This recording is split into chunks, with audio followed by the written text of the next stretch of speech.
Assalamualaikum warahmatullahi wabarakatuh. Good morning all. On this occasion, please let me introduce myself. My name is Yun Pratama. I was born in Yogyakarta, January 1st, 2005. I live in Maguwoharjo, Depok, Sleman, Yogyakarta. Memasuki abad ke-16, bangsa Portugis datang ke Indonesia. Mereka juga mendirikan sekolah yang bertujuan memberikan pendidikan baca, tulis, dan hitung sekaligus mempermudah penyebaran agama Katolik.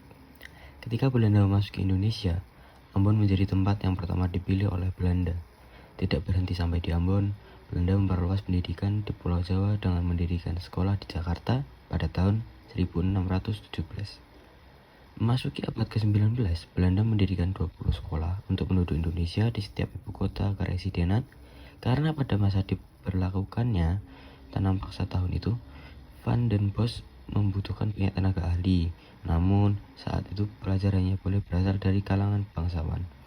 Ketika era tanam paksa berakhir dan memasuki masa politik etis, beberapa sekolah Belanda mulai menerima pelajar dari berbagai kalangan yang kemudian berkembang menjadi bernama Sekolah Rakyat. Klasifikasi kasus. Yang pertama, hanya dari kalangan pejabat yang dapat bersekolah. Kedua, dibagi menjadi dua jenis sekolah, yaitu keturunan Eropa dan pribumi. Yang ketiga, ketika era tanam paksa berakhir dan memasuki masa politik etis, beberapa sekolah Belanda mulai menerima pelajar dari berbagai kalangan. Yang keempat, Ambon menjadi tempat yang pertama dipilih oleh Belanda. Upaya penanganan kasus. Melakukan apa yang harus dilakukan dan mengikuti apa yang terjadi karena saat tanam paksa selesai dan memasuki masa politik etis, sekolah Belanda mulai menerima pelajar dari berbagai kalangan. Analisis hak asasi manusia yang sesuai. Yang pertama, Undang-Undang Nomor 26 Tahun 2000 tentang Pengadilan Hak Asasi Manusia. Yang kedua, Undang-Undang Nomor 40 Tahun 2008 tentang penghapusan diskriminasi ras dan etnis. Yang ketiga, Undang-Undang Nomor 7 Tahun 2012 tentang penanganan konflik sosial. Pendapat beserta alasan.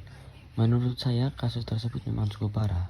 Kenapa? Karena Belanda hanya memperbolehkan keturunan para pejabat yang dapat bersekolah, sedangkan pribumi tidak. Sifat syajaah yang terjadi saat masa penjajahan Belanda. Yang pertama, mengusir para penjajah. Yang kedua, menegakkan keadilan. Dan yang ketiga, memimpin rakyat. Spoken Analytical Exposition Text. In my opinion, efforts to enforce human rights in Indonesia are good because the institutions are adequate. However, the officials from these institutions have not been able to maximize their work, so that there are many cases of human rights violations that have not been handled properly and correctly. Menurut saya itu cukup, mungkin segitu saja, kurang lebihnya mohon maaf. Kalau ada salah kata mohon dimaafkan.